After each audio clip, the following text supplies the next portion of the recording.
Уважаемые сограждане Абхазии, я сегодня уверена, что люди, живущие в Абхазии, глубоко переживают события, которые происходят на наших глазах.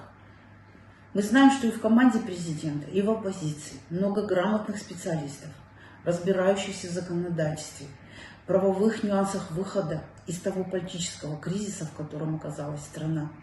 И поэтому считаю сейчас необходимым сказать, как мать и как женщина, состояние мира на фоне происходящего глобально, оно бесценно.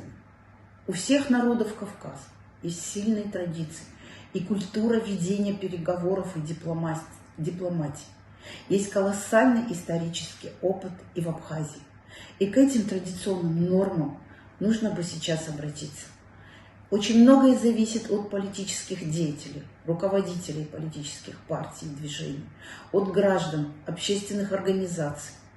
Повлиять на то, чтобы вернуть ситуацию в правовое русло, призывать мирным способом найти выход из кризиса во имя достигнутого в направлении укрепления суверенитета Республики Абхазия, строительства государственных институтов, сохранения национальной идентичности и единства.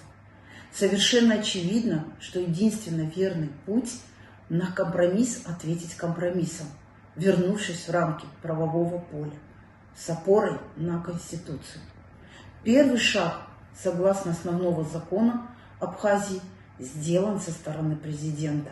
Речь идет о передаче власти от президента в случае его добровольной отставки к вице-президенту.